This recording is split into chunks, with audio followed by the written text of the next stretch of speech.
Viewers welcome back in our program जी। Doctor साहब हुण साडे दर्शਕਾਂ ਨੂੰ ਦੱਸੋ ਅੱਜ ਦੇ ਦਿਨ ਦੀ ਕੀ ਇਤਿਹਾਸਕ ਅਹਿਮੀਅਤ ਹੈ। ਸਿੱਖ ਇਤਿਹਾਸ ਦੇ ਹਵਾਲੇ ਨਾਲ 1629 ਦੇ ਵਿੱਚ ਮੁਖਲਸ ਖਾਨ ਜਿਹੜਾ ਕਿ ਫੌਜ ਲੈ ਕੇ ਸ੍ਰੀ ਅੰਮ੍ਰਿਤਸਰ ਤੇ ਉਹਨੇ ਚੜ੍ਹਾਈ ਕੀਤੀ ਜੀ। 6ਵੇਂ ਪਾਤਸ਼ਾਹ ਦੇ ਨਾਲ ਜਿਹੜਾ ਬਾਜ ਦੀ ਗੱਲ ਅਸੀਂ ਅੱਗੇ ਵੀ ਦੱਸੀ ਸੀ ਕਿ ਰੀਜ਼ਨ ਤਾਜ ਬਾਜ ਸਭ ਹੂੰ ਹਮਦੀਨੇ।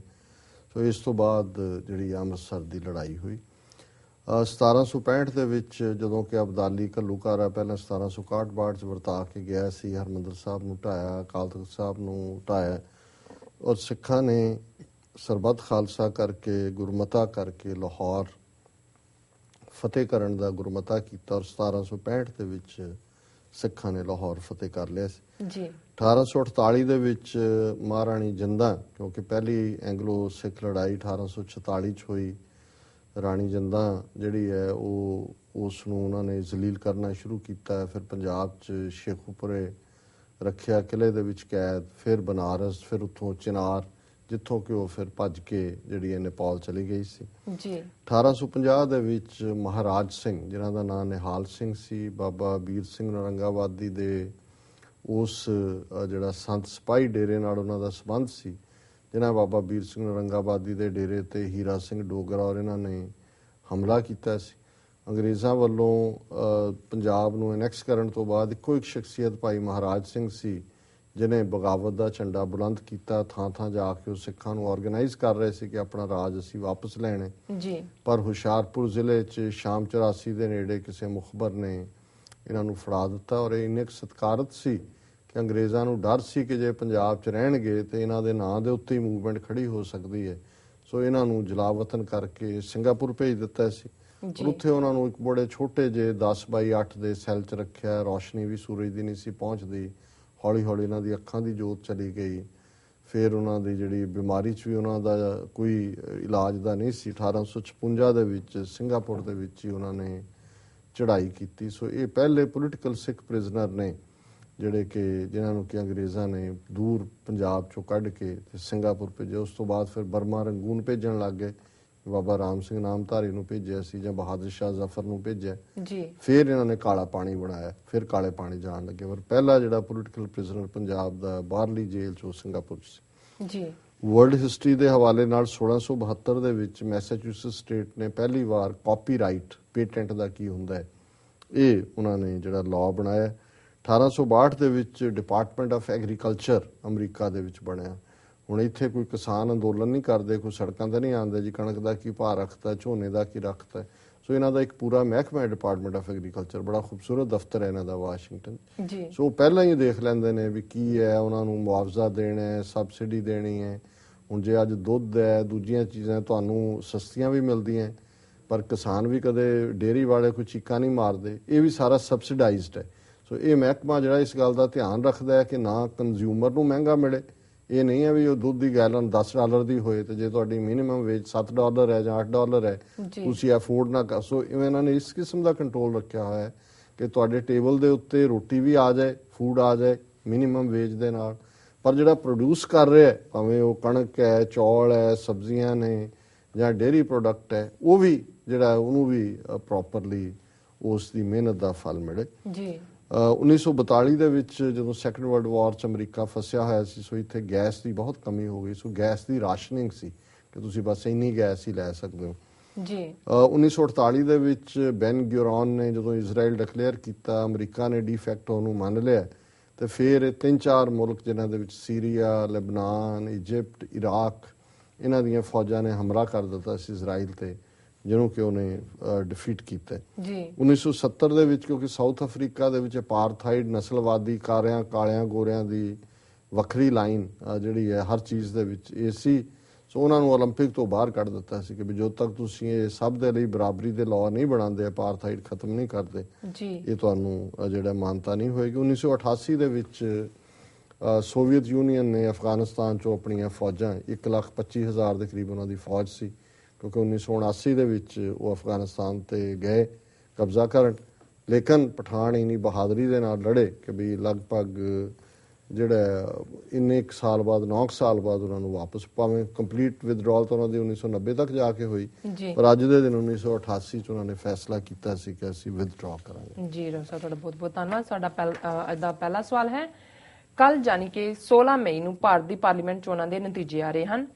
ਇਸ ਬਾਰੇ ਤੁਸੀਂ ਭਾਰਤ ਵਿੱਚ ਕੀ ਸਿਆਸੀ ਸੀਨ ਉੱਭਰਦਾ ਦੇਖਦੇ ਹੋ?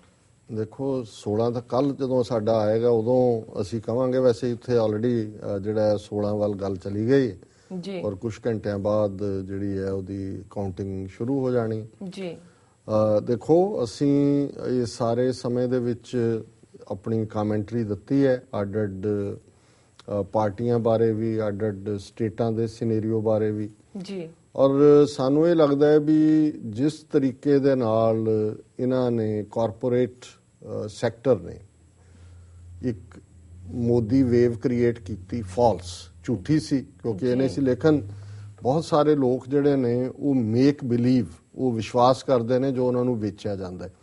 ਤੁਸੀਂ ਕਦੇ ਬੱਸ ਦੇ ਵਿੱਚ ਜਦੋਂ ਬੈਠੇ ਹੋ ਸੀਟ ਤੇ ਸੁਰਮਾ ਵੇਚਣ ਵਾਲੇ ਆਉਂਦੇ ਨੇ, ਦੰਦਾਂ ਦਾ ਮੰਜਨ ਵੇਚਣ ਵਾਲੇ ਆਉਂਦੇ ਨੇ, ਤੁਸੀਂ ਉਹਨਾਂ ਨੂੰ ਸਾਹਮਣੇ ਦੇਖ ਰਹੇ ਹੁੰਦੇ, ਉਹ ਆਪਣੀ ਕਹਾਣੀ ਜਿਹੀ ਲੁਭਾਵਣੀ ਜਿਹੀ ਸੁਣਾ ਕੇ ਤੇ ਫਿਰ ਉਹ ਝੋਲੇ ਨੂੰ ਹਿਲਾਉਂਦੇ ਨੇ ਤੇ ਪਿੱਛੇ ਨੂੰ ਹੱਥ ਕਰਕੇ ਕਹਿਣਗੇ ਮੈਂ ਆਇਆ ਜੀ, ਤੇ ਉਹ ਜਿਹੜੇ ਅੱਗੇ ਬੈਠੇ ਹੁੰਦੇ ਨੇ ਉਹਨੂੰ ਲੱਗਦਾ ਵੀ ਪਿੱਛੇ ਬੜੀ ਮੰਗ ਹੈ ਜੀ, ਤੇ ਉਹ ਵੀ ਜੇਬ ਪਰ ਹੱਥ ਮਾਰਦੇ ਨੇ ਵੀ ਚਲੋ ਇੱਕ ਮੰਜਨ ਲੈ ਹੀ ਲਈਏ, ਖਨੀ ਦੰਦਾਂ ਦੇ ਕੀੜੇ ਮਾਰੀ ਜਾਣ, ਜੀ, ਜੀ, ਜਾਂ ਇੱਕ ਸਲਾਈ ਪਾ ਕੇ ਖਨੀ ਅੱਖਾਂ ਦਾ ਚਾਨਣ ਜਿਹੜਾ ਦੁੱਗਣਾ ਹੀ ਹੋ ਜਾਏ।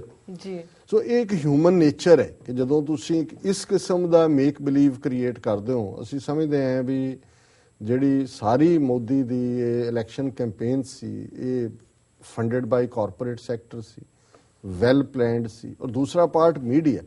ਔਰ ਹੈਰਾਨੀ ਹੁੰਦੀ ਹੈ ਵੀ ਜਿਨ੍ਹਾਂ ਨੂੰ ਅਸੀਂ ਹੁਣ ਤੱਕ ਕੁਝ ਨਿਰਪੱਖ ਜਰਨਲਿਸਟ ਵੀ ਕਹਿੰਦੇ ਸੀ, ਉਹ ਵੀ ਸਾਰੇ ਖਰੀਦੇ ਗਏ, ਔਰ ਜੇ ਕਿਸੇ ਨੇ ਕੋਈ ਸੱਚ ਕਹਿਣ ਦਾ ਯਤਨ ਵੀ ਕੀਤਾ, ਇੱਕ ਅੱਧੀ ਕਹਾਣੀ ਆਈ ਫਿਰ ਉਹ ਸਨੱਬ ਹੋ ਗਈ।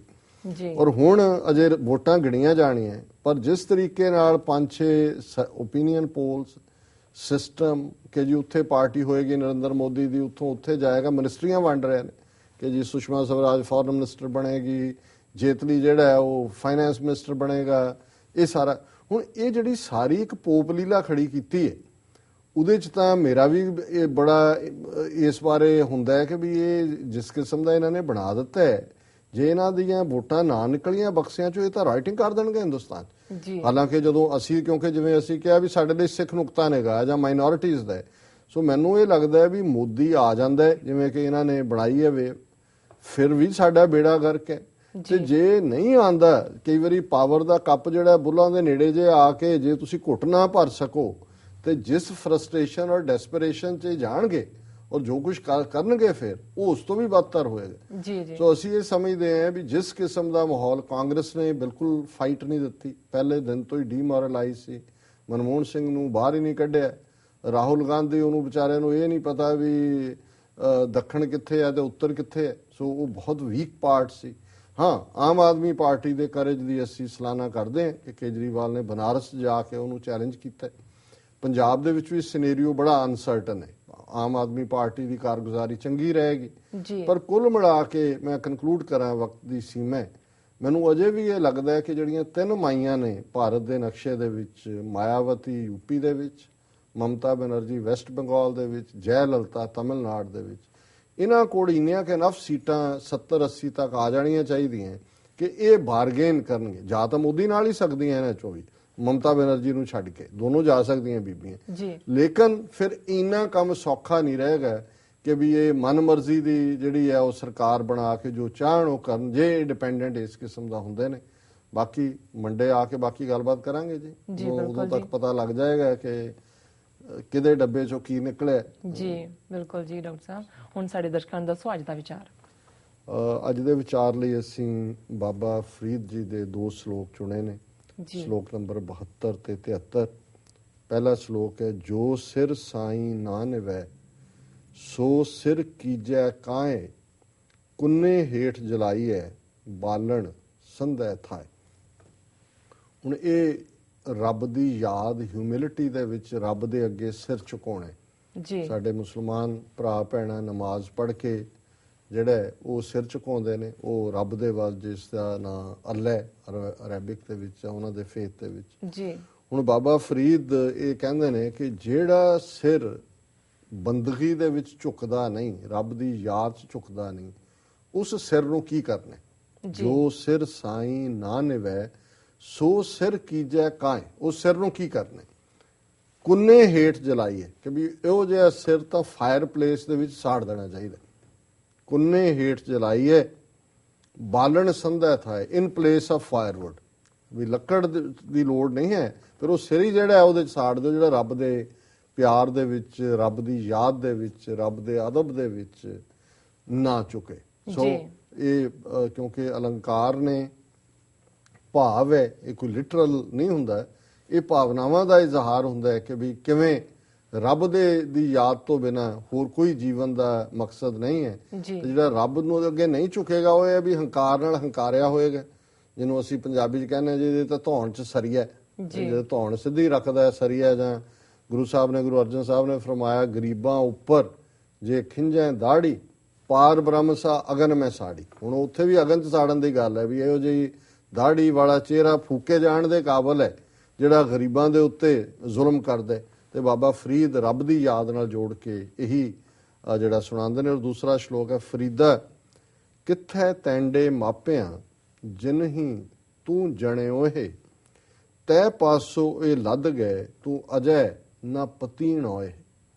ਕਿ ਫਰੀਦ ਕਹਿੰਦੇ ਨੇ ਕਿ ਕਿੱਥੇ ਤੈਂਡੇ ਮਾਪਿਆ, ਹੇ ਮਨੁੱਖ, ਹੇ ਵਿਅਕਤੀ, ਹੇ ਇਨਸਾਨ ਜੀ, ਤੇਰੇ ਮਾਪਿਓ ਕਿੱਥੇ ਨੇ ਜਿਨ੍ਹਾਂ ਨੇ ਤੈਨੂੰ ਜੰਮਿਆ ਸੀ? ਅੱਜ ਤੂੰ ਇੰਨਾ ਵੱਡਾ ਆਪਣੇ ਆਪ ਨੂੰ ਸਮਝਦਾ ਹੈ ਜਾਂ ਸਮਝਦੀ ਹੈ, ਪਰ ਜਿਨ੍ਹਾਂ ਨੇ ਤੈਨੂੰ ਜਣਿਆ ਸੀ ਉਹ ਕਿੱਥੇ ਚਲੇ ਗਏ? ਜੀ ਫਰੀਦਾ ਕਿੱਥੇ ਤੈਂਡੇ ਮਾਪਿਆਂ ਜਿਨਹੀ ਤੂੰ ਜਣਿਓ ਇਹ, ਤੈ ਪਾਸੋਂ ਇਹ ਲੱਦ ਗਏ। ਉਹ ਤੇਰੇ ਕੋਲੋਂ ਉੱਠ ਕੇ ਚਲੇ ਗਏ, ਇਸ ਦੁਨੀਆ ਤੋਂ ਚਲੇ ਗਏ। ਤੈ ਪਾਸੋਂ ਇਹ ਲੱਦ ਗਏ ਤੂੰ ਅਜੈ ਨਾ ਪਤੀਣ ਹੋਏ, ਕਿ ਅਜੇ ਵੀ ਤੈਨੂੰ ਇਸ ਗੱਲ ਦੀ ਸਮਝ ਨਹੀਂ ਆਈ ਕਿ ਜਿਹੜੇ ਤੈਨੂੰ ਜਨਮ ਦੇਣ ਵਾਲੇ ਸੀ ਜੇ ਉਹ ਨਹੀਂ ਰਹੇ ਤੇ ਤੂੰ ਕਿਵੇਂ ਰਹੇਂਗਾ ਜਾਂ ਰਹੇਂਗੀ?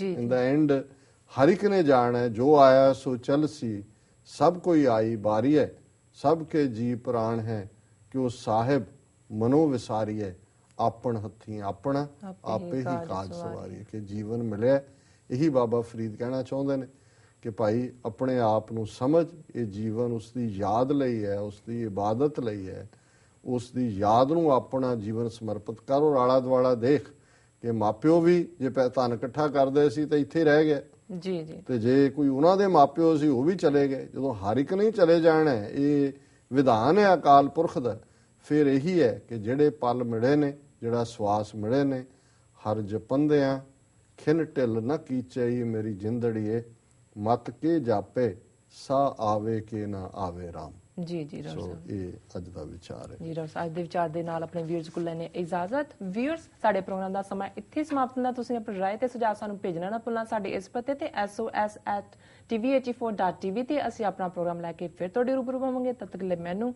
ਤਾਂ ਡਾਕਟਰ ਸਾਹਿਬ ਨੂੰ ਆਗਿਆ ਦਿਓ। ਵਾਹਿਗੁਰੂ ਜੀ ਕਾ ਖਾਲਸਾ, ਵਾਹਿਗੁਰੂ ਜੀ ਕੀ ਫਤਿਹ।